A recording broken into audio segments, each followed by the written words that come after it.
tema que me traz aqui hoje é altamente desafiador: neurociência, nutrição e depressão.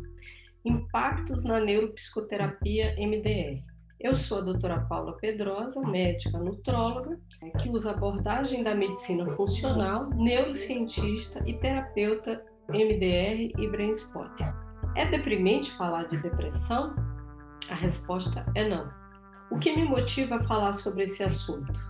A busca da saúde em todos os seus aspectos. Mas o que é saúde mental? É um estado de bem-estar no qual o indivíduo percebe as suas próprias habilidades, ele pode lidar com as tensões normais da vida, pode trabalhar de forma produtiva e proveitosa e é capaz de contribuir para a sua comunidade. Então, nesse sentido, a saúde mental é a base para o bem-estar e para o funcionamento efetivo de um indivíduo e de uma comunidade. Mas o que é um bem-estar subjetivo, também chamado de felicidade? Bem-estar subjetivo envolve três aspectos: um bem-estar psicológico, onde existe a autoaceitação, crescimento pessoal, um propósito de vida, um domínio do ambiente, um senso de controle, relações positivas com os outros. Um bem-estar emocional, onde eu cultivo sentimentos positivos, tenho satisfação na vida e não tenho sintomas que sugiram que a vida é indesejável e desagradável. E um bem-estar social, onde há uma aceitação minha pela sociedade, onde eu realizo, onde eu contribuo, onde tem uma coerência social e eu me integro nessa sociedade. Mas como fica o indivíduo deprimido? Segundo Allen Francis, psiquiatra americano, ele diz o seguinte: a pessoa deprimida, ela perde a habilidade de pensar com clareza, de se concentrar e até de tomar decisões mais simples. A vida parece vazia e sem gosto, drenada de prazer, interesse e emoção. Come-se e dorme-se de mais ou de menos. Os pensamentos são lentos, pesados e sombrios, dominados por uma profunda desesperança, inutilidade e pelo peso de uma incansável culpa. O único desejo do deprimido é que essa casca mortal chegue a um fim rápido e decisivo, sumindo com as constantes nuvens acima e aliviando a alma de seu pesado fardo. O indivíduo deprimido é, então, uma pessoa que se desconectou de si, do outro e do ambiente. Então, a busca da saúde aqui é a busca pela reconexão. E segundo Norman Doidge, no seu best-seller O Cérebro que Transforma, a neurociência é a ponte. Como se dá a experiência humana? Vocês podem me dizer? O Siegel, ele tem um modelo chamado modelo do triângulo da experiência humana. Nesse modelo, chamado Triception, há três componentes da experiência humana. Existe o cérebro encorpado, os relacionamentos dessa pessoa e a mente. E circulando entre esses três componentes existe o fluxo de energia e informação. Vamos ver cada um deles? O que seria o cérebro encorpado?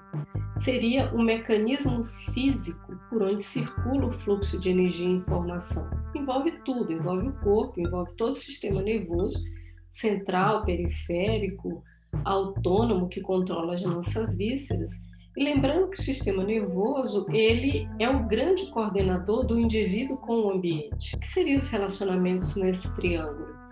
É onde se compartilha o fluxo de energia e informação com os outros, com o planeta, com a comunidade. E a mente? Qual é o papel da mente aqui? Ela monitora e ela regula esse fluxo de energia e informação. A mente, ela tem três pilares básicos: uma mente estável, ela tem atenção focada, um dos pilares, o outro seria a presença e o outro seria a intenção amorosa. Intenção amorosa consigo e com o outro. Entendido aqui como a compaixão, quer dizer, eu tenho empatia pelo outro, mas eu tenho desejo de ajudar esse outro, e a autocompaixão. Eu admito as minhas vulnerabilidades e me sinto conectado com a humanidade. E como eu expando a minha consciência, ou a consciência? Outro modelo do Siegel é a roda da consciência. Vamos dar uma olhada nessa roda. Ele imaginou como se fosse 2 círculos. A parte central desse círculo é onde está a consciência, o que eu tenho a conhecer e que eu vou expandir. Na parte periférica é o conhecido. Ligando a consciência ao conhecido, ou o que eu tenho, o que eu virei a conhecer, existe a atenção. Essa roda ele dividiu em 4 aspectos. Seriam os 5 sentidos, que são os nossos sentidos de conexão com o mundo, as sensações corporal, que ele chamou de 6º sentido, que seria a interocepção, a minha relação com o meu corpo, comigo mesmo, com o meu mundo interno. A terceira parte seriam as atividades mentais, que ele chamou de 7º sentido.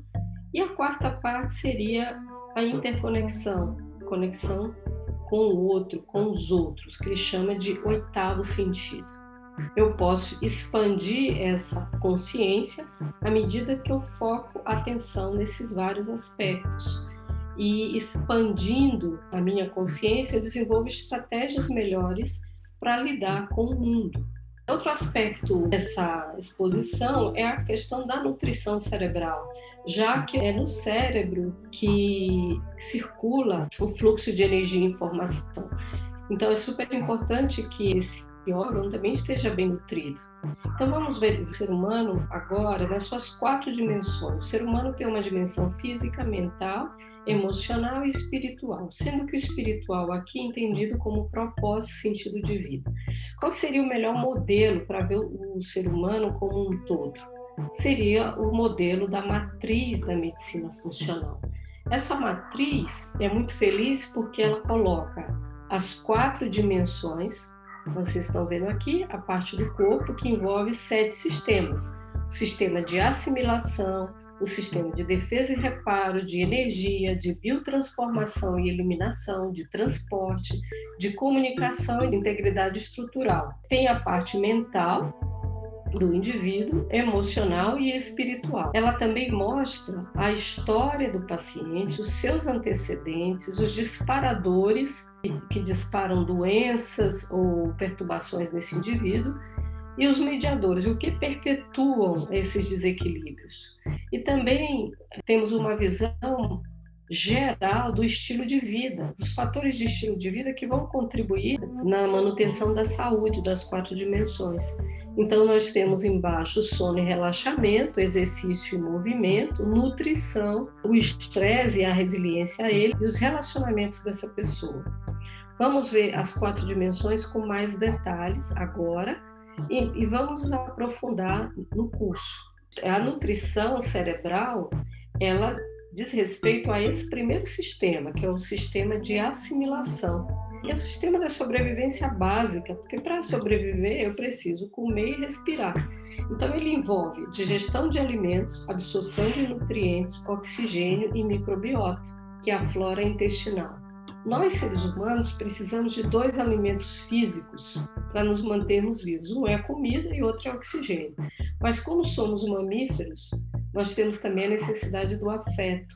E a falta do afeto faz com que nos isolemos e entremos em sofrimento.